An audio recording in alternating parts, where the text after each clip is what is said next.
Hello guys, it's Joshua Horse. As you can tell by the time video, we're going to be reviewing a film that I've had since my birthday, came out this year. For now, I'm going to be doing mainly movies that come out this year and stuff. Like newer films going forth, but I feel like this is still a film I really wanted to review because I hadn't got around to it. It is Zack Snyder's Justice League. Before I go into what Zack Snyder's Justice League is, I just want to say if you enjoyed the video, make sure you like the video, subscribe to the channel, and turn on notifications so you never miss a video. I believe about 78.3% of the something like that of people who watch my videos aren't subscribed, which is better than it was before since I've last uploaded. So thank you. But you know, there's still quite a few you don't watch my videos aren't subscribed. So if you're new, if you like my videos, make sure to subscribe. It doesn't take long. Now let's get into what Zack Snyder's Justice League is. Basically, this is the movie that was supposed to get a theatrical release in 2017. It was supposed to be released in cinemas like usual before the pandemic had ruined that, but now we're kind of on our way back, and I'm seeing quite a few films this year in cinema, and maybe even more next year. So that should be exciting. So yeah, Zack Snyder's Justice League is basically the film that was supposed to come out in 2017. The majority of the film was filmed, like 90% of this film or whatnot was filmed. But Zack Snyder unfortunately had to leave the role as director for pretty much mainly post-production because pretty much the entire film was filmed. Because I believe his daughter, Autumn Snyder, tragically took her own life, which sucks. And instead of like, they brought, Warner Brothers brought Josh Whedon in to pretty much ruin me. They used this tragedy to ruin, in my opinion, it's a masterpiece that kind of spoils what my thoughts of the film is. It kind of just to mess with this masterpiece and turn this 4-hour epic. They used Joss Whedon, and they had reshoots as well.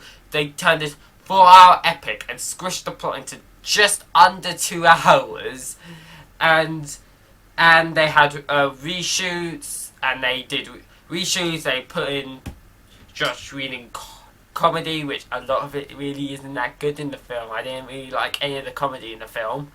And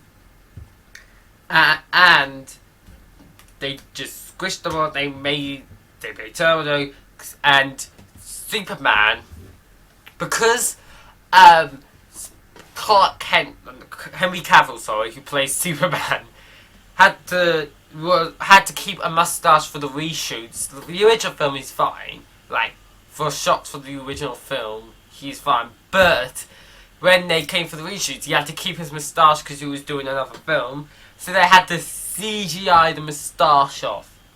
It looks horrendous. It actually looks horrible. Like, just Google Superman moustache or something like that. You'll probably see CGI moustache. It looks dreadful. So, and it was announced that we were going to get this film. Came out in like May 2021, of course that was a HBO Max exclusive. HBO Access in the UK. Yes, there are ways you could have watched it in the US, but I thought it would be easier just to wait so I could watch the film on like a physical copy and stuff.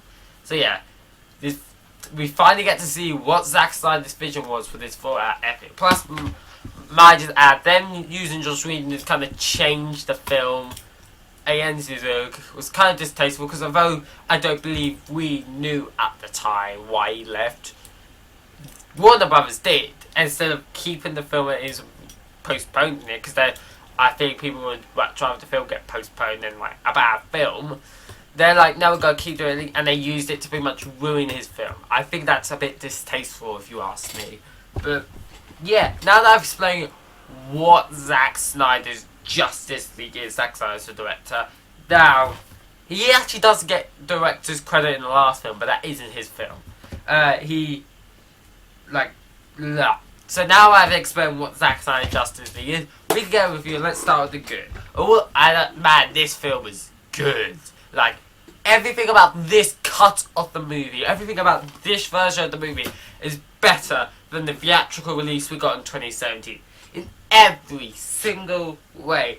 There is elements of comedy, there is comedy, but it's not over the head, it's not terrible comedy that is just cringy and not funny.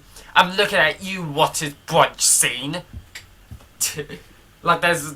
I won't go into too much of the theatrical release, but I will mention things. There's, like, literally a scene about the Flash asking what is brunch. It wasn't funny. So, and that scene isn't in the film. So yeah, this is a much better film. Batman has less terrible jokes. He actually feels like Batman with genuine plot and genuine history.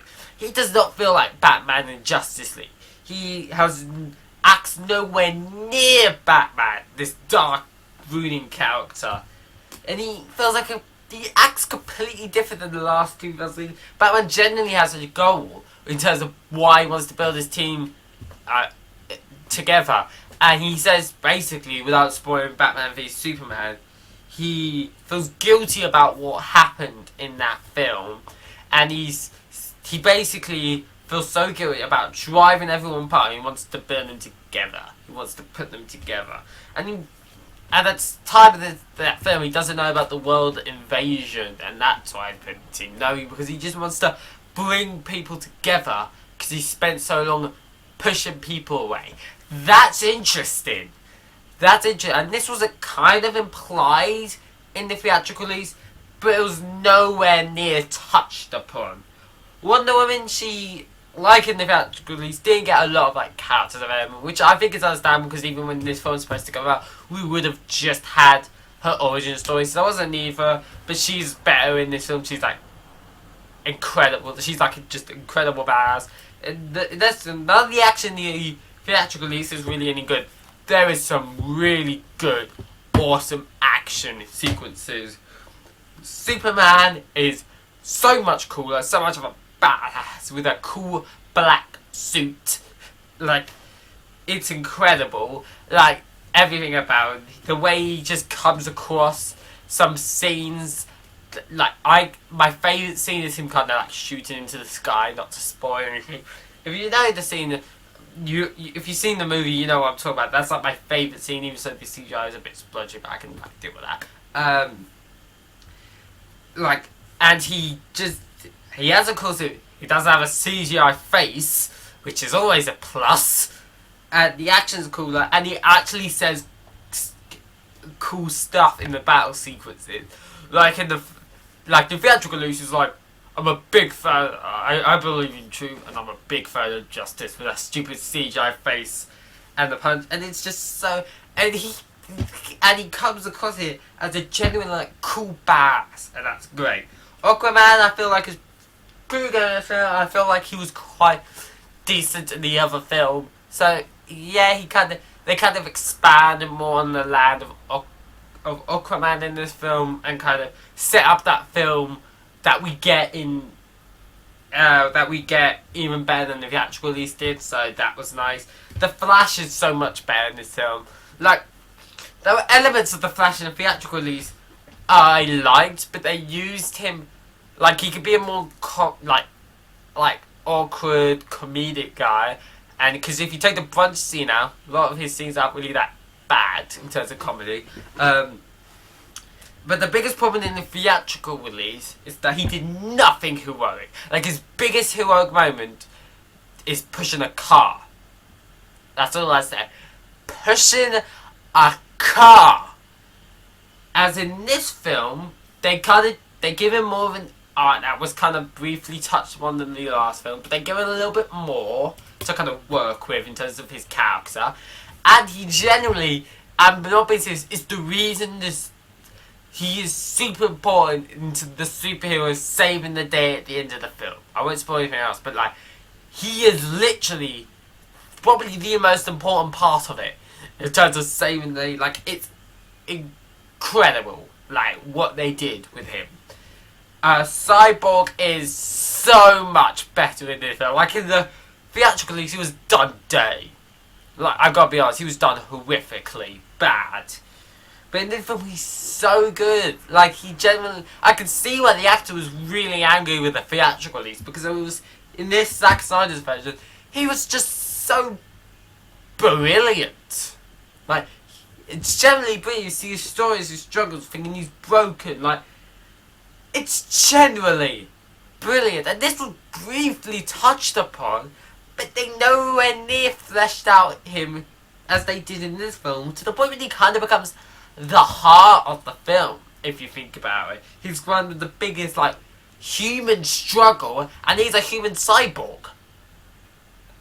So, yeah, it's just nuts. Steppenwolf as well actually has reasons. We actually find out what he's up against. And he's actually somewhat of an interesting villain, because we know he's working towards a greater thing. And I will say the dark sides in this movie, that was a given. That's not really a spoiler, they confirmed it in the film, that he's working for Darkseid. But they give him reasons why he's doing this for Darkseid, why he wants to do this and stuff. Stuff that was literally briefly mentioned in one scene, in a short scene in the theatrical release, and Darkseid in the theatrical releases were only mentioned once.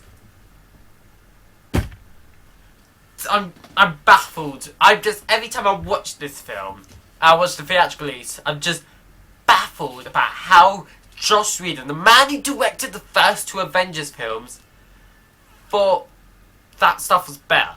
Like, I gotta be honest, the theatrical release is awful.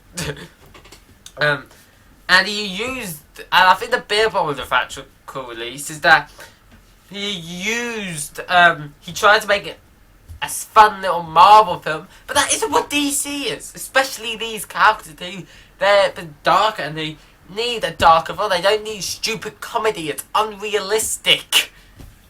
So, yeah, the action sequence is much better. It actually feels like this team coming together that is worthy of a team coming together. There's no, like, Alfred saying this is a team, which felt so unearned in the last film. He doesn't say in this film, but we feel like this is a team. Like, they come together to, like, save the day. It is generally incredible. I've already done, like, 12 minutes. I'm going to get into, like, the mix. The mix it's 4 hours long. If they do, like this film, split into two DVDs, so you can watch half one day or half the other. So it's not a big deal, but if you will think about watching it in one scene, which I can do, I can watch this in one seating and have no problem whatsoever. But I understand that some people will. Some of the CGI, as I mentioned in the past, is a little messy, because it's not a theatrical release. So they wouldn't have gone as like that much money compared to a normal movie. So some of the CGI, a lot of it's quite good, I think. A lot of it's, I think, really good. But some of it is still quite splodgy and a bit messy. And my favourite scene in the entire film still has, if you think about it, it's like a bit of a messy, doesn't look as realistic CGI, but I still love that scene. And so, yeah, those are amazing. Another thing I want to say is that Wonder Woman, whenever like she comes into an action sequences, before she does, we hear like a gladiator woman like scream or something like something like that. Sometimes it works, and it means when you go into the film to like the actual chorus, I probably like messed up horribly.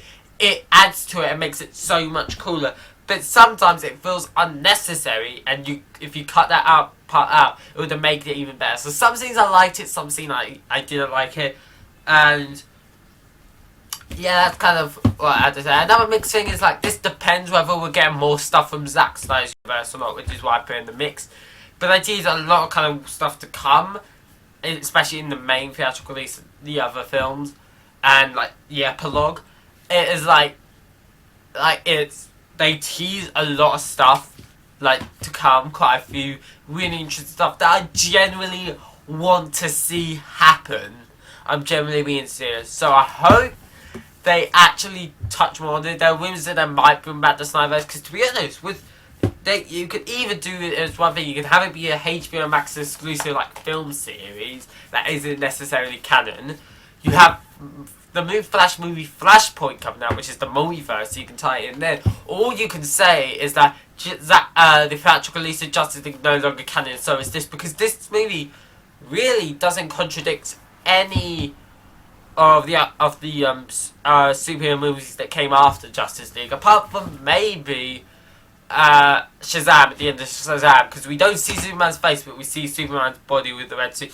But Shazam's the kind of movie you could easily like sort that out. You could have it be some guy in a costume, and you just say like, and the kid just be like, "You idiot! Of course that isn't Superman. I can tell it wasn't Superman. Like literally, Superman's wearing a black suit." So I feel like that kind of thing you can get past. You can clearly get through. But I feel like if they made a decision, they probably already have. I have a slight hope that they will, but that's why it's a mix, because I don't want to say it's bad, because we're not getting anything. We just have to wait and see if we're getting anything. My only flaw, which goes into like the bad, it's a very tiny flaw. You could put it in the mix. Like mixes things I don't love or hate. They're just things that at times didn't work, but it was the epilogue. So we got to the epilogue. The final like speech is like different. It's not like last time. That's really good. But they had the scenes that would have worked better as post-credit scenes before the credits, and had it be like one kind of like big scene. I feel like that didn't really work. I feel like that would have worked better as post-credit scenes, and plus it would have given that film a more complete, like kind of like feel. But I feel like the stuff after like the big speech, like some epilogue stuff, worked during the credits. Like one worked as a mid-credit scene, and one worked as as the post-credit scene. So those are my only flaws. Let's get to our overall flaws. Overall, I think this is generally one of, if not the greatest superhero movies ever made. Like, the only film that gives this film competition, actually, generally, is Avengers Endgame. And this might actually be better than that. I'm genuinely saying this is probably my favourite superhero film ever created. I haven't seen all the superhero films, but it is just a brilliant movie. And it has this overarching, like, story of just, yes, this film's dark. And it is, and terrible stuff happens in this film to good people. And it kind of works with the context that we had of why, about this film and why he had to leave and stuff. But it kind of shows that no matter things can get really dark and really terrible, but things always get better, which that was kind of the message that I got from this film. And it's, yeah, I don't have any reason. I'll give this a 9.5 out of 10, maybe a 9.8. I'm being serious, a 9.8. There were very little flaws in the film. I'm taking to like 0.2 off for the way they did the epilogue and the post. Like they should work better as post. But 9.8 out of 10. I think this is generally my favourite superhero films of all time. So there you go. That's my review. If you enjoyed the video, make sure you like the video, subscribe to the channel, turn notifications on so you never miss a video. Let me know in the comment section below. What did you think of this movie? Did you love it? Did you hate it? Did you thought it was fine? Just let me know in the comment section below. I hope you all enjoyed the video, and I'll see you all in the next one. Bye guys.